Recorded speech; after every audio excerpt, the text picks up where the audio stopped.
Welcome to The Hidden Load for the educators and leaders in medicine who hold everyone up. We will tackle the hard topics and help you conquer your chaos and get to calm, all by starting to acknowledge and remove that hidden load. This podcast is a space for us to name the things that are common but not normal. Each week, we'll look at the invisible weight you're carrying and explore practical coaching-based tools to help you find more calm, better boundaries, and a sense of purpose that doesn't require you to run on empty. I'm so glad that you've carved time out for yourself today. Let's get into the episode. Welcome back to The Hidden Load. I am your host, Dr. Santina or Tina Wheat. And today, we are diving headfirst into an operational reality that is driving clinical attrition across every single tier of healthcare. Now, I want to start by asking you a question that cross-cuts every specialty. Whether you work in an ambulatory clinic, an inpatient floor, an ICU, or an operating room. How frequently are you managing administrative data loops, tracking missing system inputs, or completing documentation outside of your scheduled clinical hours? If you're like the average healthcare professional today, your answer is not occasionally, unfortunately. It is constantly. We operate under a massive structural illusion in modern medicine. The idea that our shift ends when our clinical coverage ends. Time motion analytics across various specialties show that the contemporary clinician is running two parallel timelines simultaneously: the visible timeline of direct patient care and an unmanaged secondary timeline of data navigation, compliance documentation, and system navigation. And so what's the result? That we're carrying an invisible load that doesn't live on our master schedule, but it follows us straight home. So today, we are moving past generic wellness advice.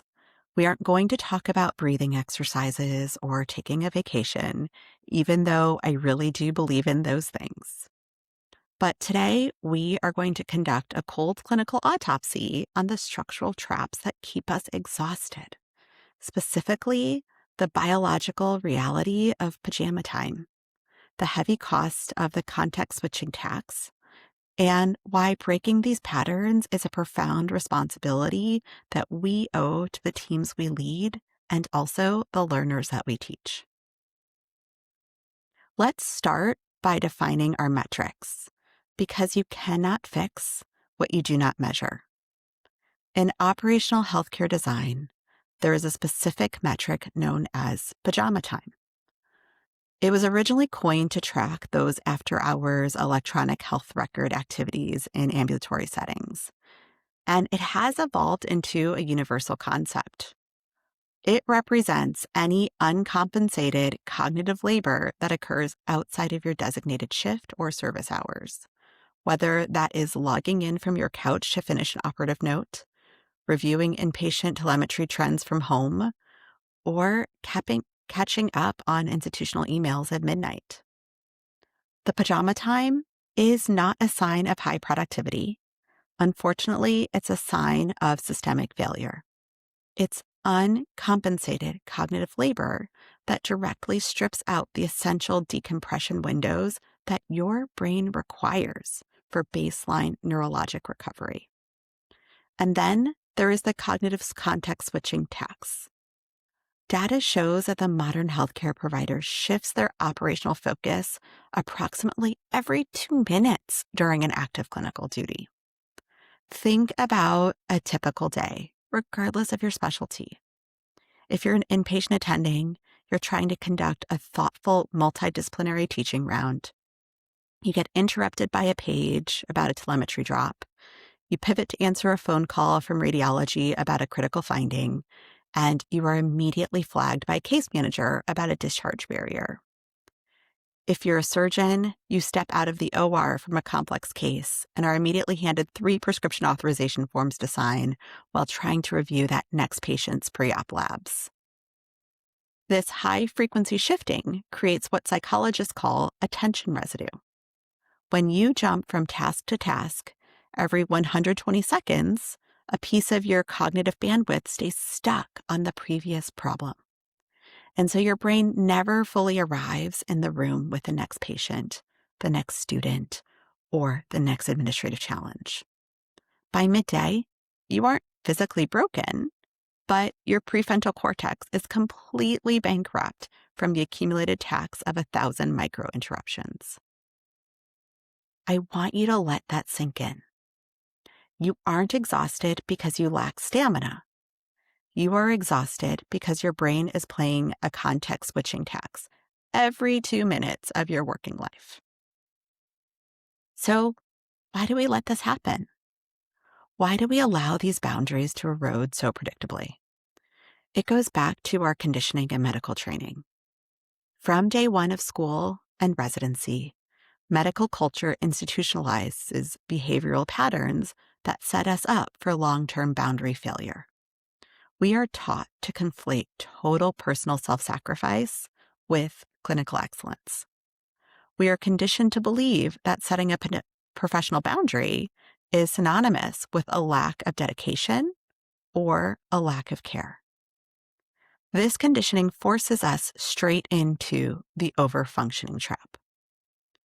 When healthcare systems break down, clinicians default to an automatic toxic response loop. The loop looks like this. Systemic operational failure occurs. The clinician absorbs the friction via personal time. The system appears functional to everyone evaluating it. But every time a floor is understaffed, or a supply chain delays a critical instrument, or a software update adds 3 steps to a simple order, you generally don't let the system fail. You stay late, you carry the extra pager, you run down the hall to find the equipment yourself. And that's not great because you are using your own personal baseline health as the padding to absorb the institutional impact. You here have become a system buffer. And because you absorb that friction, the data looks great on the leadership's dashboard. The metrics look stable, the patients get seen, the charts get closed, the RVUs are what they should be. But by stepping into every operational gap out of a misplaced sense of duty, we are actually hiding the structural flaws from the very people who have the authority to fix them. We're subsidizing a broken system with our own longevity. Now, if you aren't willing to stop overfunctioning for yourself, I want you to look at through. Now, if you aren't willing to stop overfunctioning for yourself, I want you to look at this through the lens of leadership and medical education. This is the part of the hidden load that we must name. Your inability to set boundaries is actively harming the people that you lead and the learners that you teach. Our trainees, the medical students, the residents, the fellows, even the junior faculty, they are hyper attuned to us. They do not just watch how we perform a physical exam or manage a code. They are watching how we exist in this profession.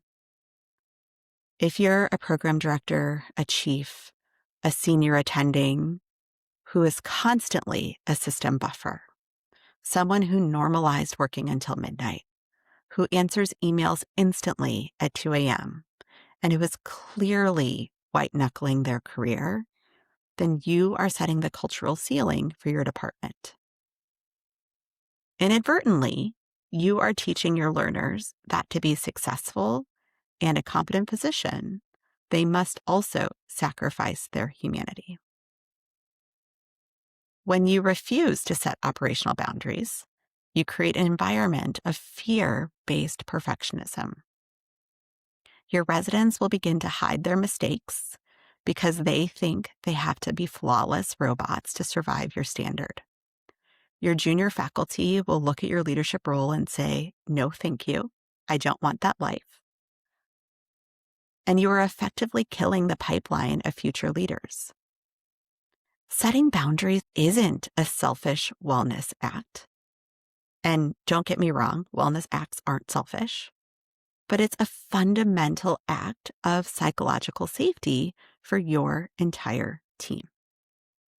If they don't see you say no to systemic overreach, then they will believe that they don't have the permission slip to say no either. So, how do we break that loop? How do we enforce boundaries in a way that's effective and doesn't label us as being the difficult physician? Well, we have to shift our communication stance from passive compliance to true operational assertiveness. And when I say assertiveness, I don't mean being confrontational and I don't mean being difficult. It's an operational competency based on transparency and safety. It is the direct, honest communication of your true resource boundaries without violating workplace relationships or clinical safety standards. To do this, I want you to start using an evidence-based communication algorithm designed specifically to protect operational parameters, the DESC framework. Let's map out a script for handling an unmanaged operational expansion request, such as being asked to add 3 additional complex patients to an already overextended inpatient service or afternoon clinic template.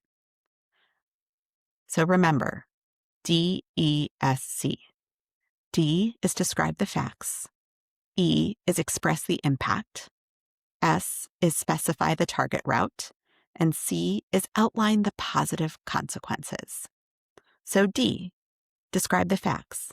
Strip out the personal emotional framing. State the unvarnished numbers. Our service is currently managing an acuity index that requires maximum nursing coverage, and we have reached our designated cap for safe team branding. E, express the impact. Connect those numbers directly to safety, team burnout, and learner education. When we exceed these parameters, the context switching tax prevents us from conducting safe handoff, increases documentation backlogs into the night, and completely eliminates our ability to provide required teaching for our residents.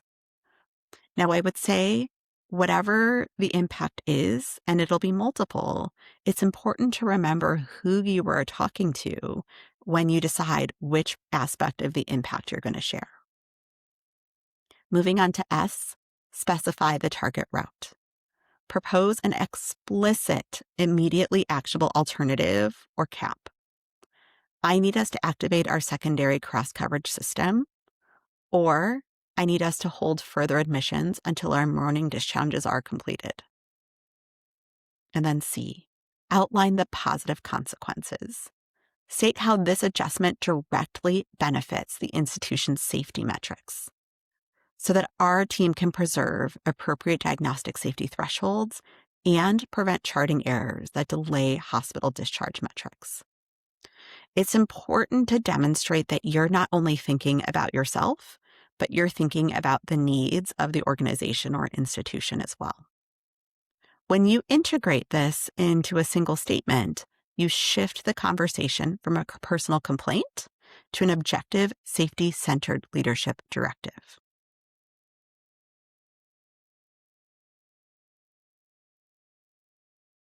And when you can do that, you show your learners and those who you're leading that it's not just an individual perspective. It's a perspective for the team because we're all here working together. So to close out today's episode, I want to give you a concrete action step to launch within the next 24 hours, the 7-day boundary audit. I want you to target your single worst digital or operational leak window, whether that's your first hour at home after a shift, your weekend downtime, or your personal family cycles. I want you to establish a firm, non-negotiable tech lockout or off-duty policy for that specific time span this week. Look at your team and your learners in the eye and say, I'm logging off at this time, and I expect you to do the same. Treat that off-grid window as a required component of your clinical competence and your leadership modeling. A positive no to an unmanaged systemic expansion is fundamentally a yes to your existing core responsibilities, your team's psychological safety, and your long-term career sustainability. Once you've set that one boundary, I hope you'll share with me how it worked. Did it give you a little bit of space to think? Did it give you a little bit of space to find joy? Or even just a little bit of space to recuperate? Usually the answer is yes, and I hope that you find that for yourself. Thank you so much for joining me for today's episode of The Hidden Load. If this diagnostic breakdown resonated with you, I hope you'll share it with a colleague or a co-faculty member who is currently paying too much context switching tax to survive. Let's protect the person so that we can protect the mission. I'm Dr. Santina Wheat, and I'll see you next week.